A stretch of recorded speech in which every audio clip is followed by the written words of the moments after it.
If you have questions or suggestions for future podcasts, please submit them in the comment section below. Don't forget to like, share, and subscribe. Economic freedom must be defended. Hi, I'm Dave Arnott, the Christian Economist. My wife Ginger and I attended a family wedding recently where many of the attendees were members of the military.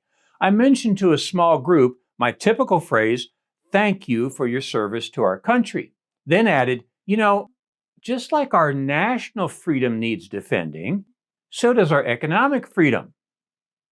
But what is economic freedom? Well, a good definition might be the fundamental right of every human to control their labor and property.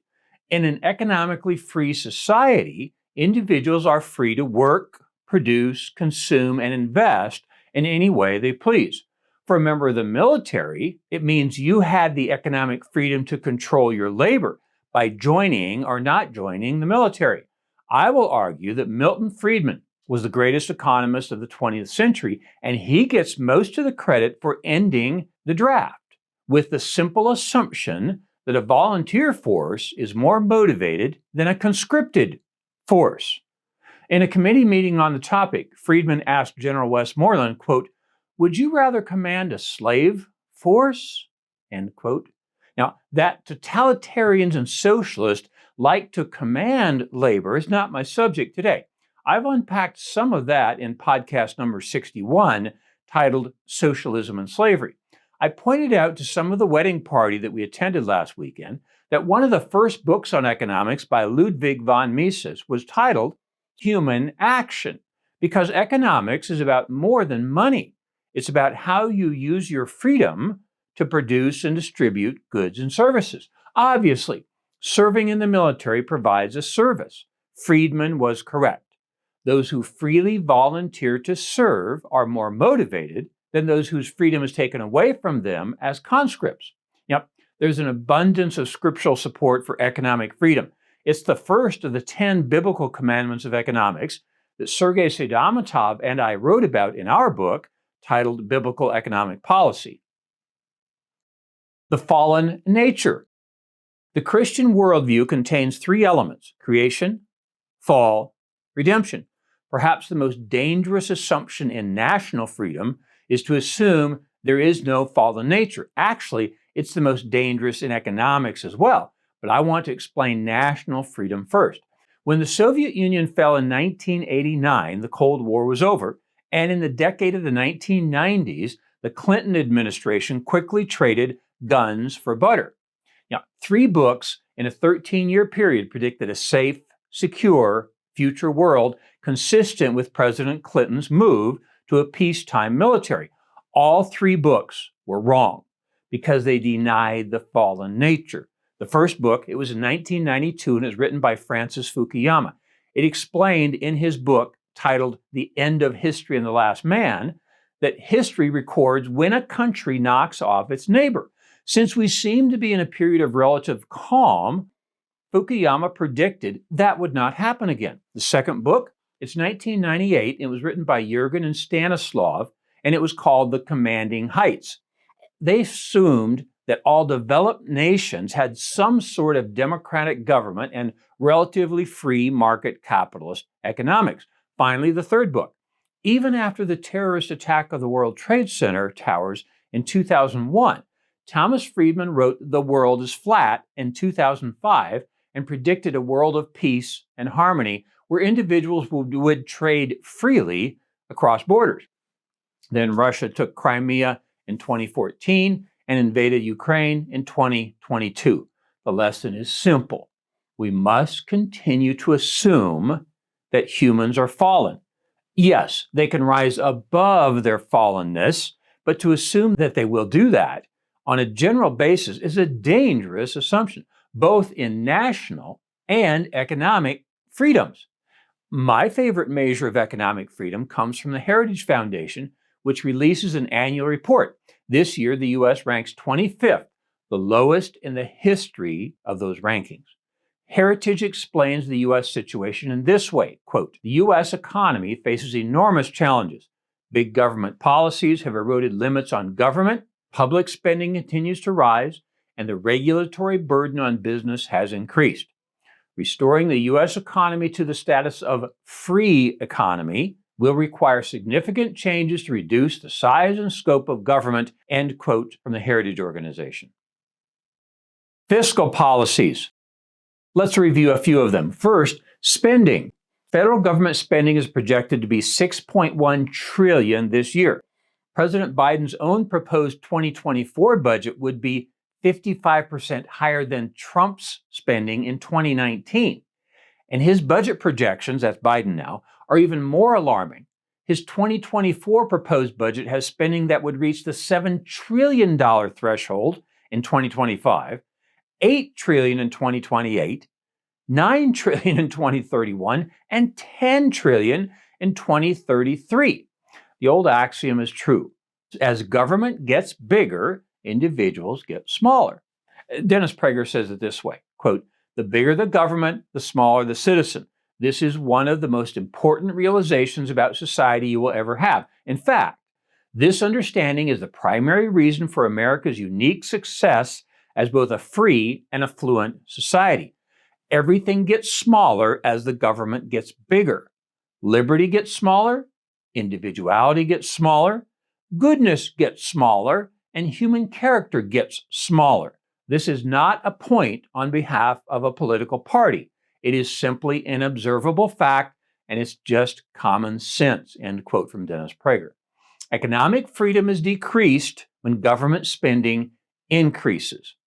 Second, in the fiscal policies, total government debt. Government debt decreases economic freedom. It's now approaching $32 trillion. Interest on the debt is $580 billion, making it the fourth largest expenditure after healthcare, Social Security, and defense. When my Dallas Baptist University sophomores were born in about the year 2000, the debt to GDP ratio was 58%. It's now 120%. Just in the last year, net outlays for interest on the public debt rose by $112 billion, or 34%, mainly because interest rates are significantly higher than they were last year. Okay? Third one in fiscal policy, annual deficit. Annual deficits compound to produce our previous subject, total government debt. If you do the math from the U.S. debt clock, we will have $6.1 trillion in federal government spending this year and $4.7 trillion in revenue. That's a difference of $1.4 trillion. The Congressional Budget Office pegs the number at $1.5 trillion. Okay, that's close. That decreases economic freedom. Fourth, in fiscal policy, taxes. I'm running out of time. So for the sake of brevity, let me just say that the higher the tax rate, the less economic freedom individuals have. Pretty simple stuff. Monetary policies. The first one we'll look at is money supply. Recent increases in the money supply caused inflation. During the Biden administration, we've seen the highest inflation in 40 years. It's on its way down from a height of about 10%, but it's still just over 4%. And it's a long way from the Fed's goal of 2%. During the Trump administration, the Fed was trying to raise inflation because it was stubbornly low. I guess that's one problem that President Biden can take credit for solving. In his book called For God and Profit, Samuel Gregg made the point that governments have historically pushed currency levels up or down depending on whether the government was a borrower or a lender. That is especially pernicious, that the government is now calling down the value of the US dollar as government debt increases. Okay? Second monetary policy, interest rates. Allowing inflation to get out of hand caused the Fed to have the necessity to raise interest rates. When borrowing costs go up, you have less economic freedom. And the third under monetary policy, digital currency. If the US dollar crashes, it will likely be replaced by a Federal Reserve Bank digital currency. I've warned about how that will decrease economic freedom in my podcast number 147, titled The Digital Dollar Deceit. Regulatory constraint. This is an entire podcast and maybe a book on this subject, but I'll only make a couple observations today. The first one is the recent bank bailouts. Some of the data in today's podcast comes from James Freeman's column in the Wall Street Journal titled The Continuing Unreality of Bidenomics. The subtitle of the article is The President's Economic Claims Are Chronically at Odds with Government Statistics. And here's what he says. Outlays of the Federal Deposit Insurance Corporation rose by $53 billion this year as a result of facilitating the resolution of bank failures in the spring of 2023. The FDIC expects to recover much of that amount by continuing to liquidate the bank's assets and collecting higher premiums from FDIC-insured institutions over the next several years. Just a casual reminder, the government has no money. So that $53 billion has to come from taxpayers like you and me. That limits our economic freedom.